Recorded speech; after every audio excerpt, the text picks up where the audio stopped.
Dear basketball, from the moment I started rolling my dad's tube socks and shooting imaginary game-winning shots in the Great Western Forum, I knew one thing was real. I fell in love with you. You're watching Raven Shadow. Yo, hello, soccer members. It is me, Raven, here, back on another video. And by the time you're seeing this video, it's probably 2026 right now. And oh my god, man, I've seen a lot of good short films that came out around this, like, not this time period, but around 2025. And I feel like, hey, maybe what if I make a short film ranking video, but it's when you guys get to submit your best short films that you have made this year. So let's go ahead and get on the list. Sawi, Attack of the Dark Presence. The story starts off with basic storyline stuff, along with the Megazord fighting a giant bug. After the fight, the Green Ranger destroyed the Megazord, causing him and the Red Ranger to fight. The Red Ranger gets the upper hand and defeats the Green Ranger. After that battle, it cuts to Saggy and Scooby running away from a murderer. But after Scooby packed them up, it was revealed Saggy was Ghostface, causing Scooby to run away. After that, Scooby ran into a gas station, but the cashier was killed by Jason Voorhees, causing Scooby to run away. After that, Scooby meets with Saggy again, even though Saggy revealed himself to be Ghostface. But anyway, the duo found Ghostface and packed him up. Then we're cut to like event footage, which I don't really care about. To be honest, the story felt so out of place for some weird reason, even though it's like a storyline video, meaning it shouldn't be at all. I like the part with Saggy and Scooby's like plot line. I think this is like the only interesting like part about this. No effects were used since it was filmed on the Fortnite Island. No sets were made since it was filmed on the Fortnite Island. The audio was clean. The camera shots were decent. I wasn't really a fan of the shaking for the Megazord scene. Overall, I'll give this a 5.5.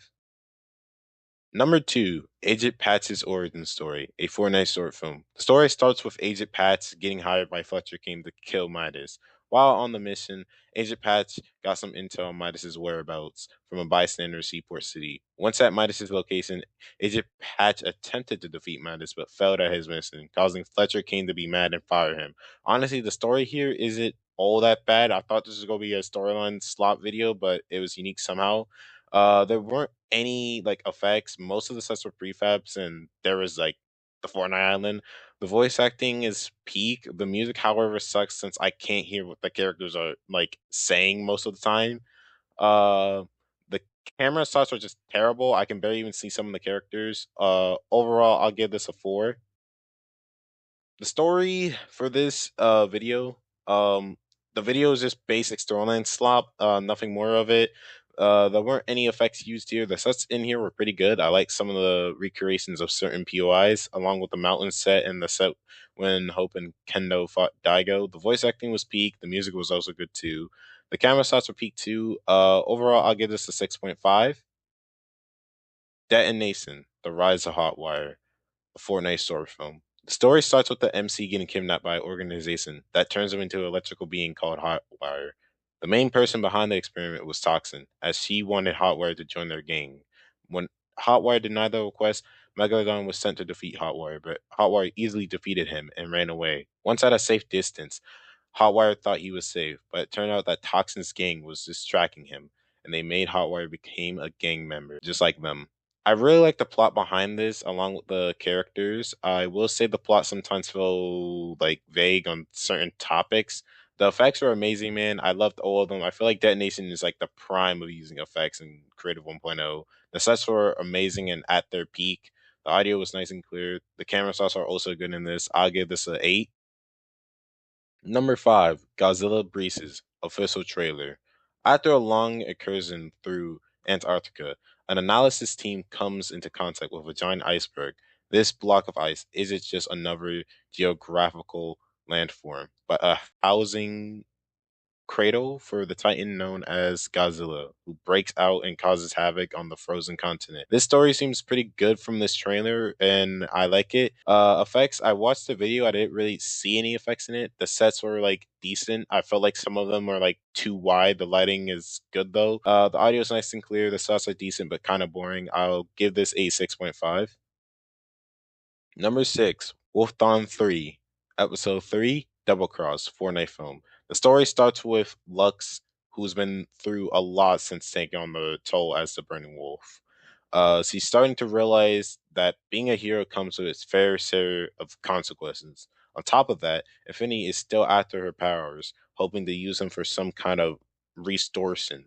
It's a tough situation for Lux. She's determined to navigate through it all and find a way to protect herself and those she cares about. I really like this episode, along with Lux having some beef with Jonesy. I feel like I just watched like a Marvel movie, to be honest, while watching Wolf Dawn, especially since I have finished watching the entire series of Wolf Dawn. I like the plot with Lux and Singularity, at least from the start of the episode. The effects here were like peak, like the editing and animations they're good. The sets are peak. The audio was nice and clear. The camera shots are also good in this. Overall, I'll give this a 9. Number 7, Fortnite Striker Force, Episode 13, A Dangerous Flame. The story starts with Roga 5 entering into a nightmare, being forced to face his fears by a shadowy entity that sends him to the time period where the Herald attacked the Sanctuary. After overcoming his nightmares, Roga 5 was now safe and was ready to deal with the oppressor. Personally, the episode was great. It just feels like the pacing feels weird to say. Like, I don't understand why Optimus Prime is there. Like, I don't understand. I guess that's because I didn't watch like the previous like episodes of the series. The effects are cool, the sets are good, the audio was nice and clear, the camera shots are okay for most of the part. Overall, I'll give this a 7.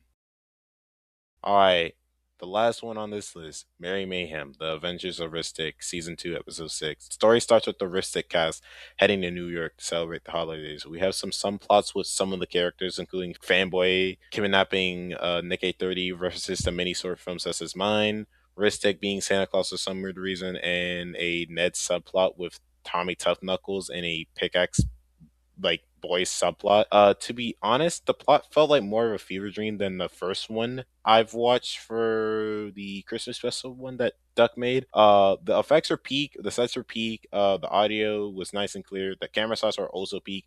Maybe except for that one apartment scene that I had to film for Duck. Hopefully Duck won't kill me. Overall, I'm not trying to seem like I'm glazing, but this is a 10 out of 10. I'm sorry, y'all. This is the 10 out of 10. Well, this is where the video is going to end here, guys. So I hope you guys enjoy this video, and I hope you guys are having a good, new year in 2026. I hope that you accomplish all your goals this year, because, I'm going to try my best to accomplish my goals this year and all that stuff. And also, please remember, don't take any of the criticisms I give to your, like, short films personally, guys. I'm just giving out some good, like, criticism, and if you want to go ahead and talk about it, my DMs are always open on Discord.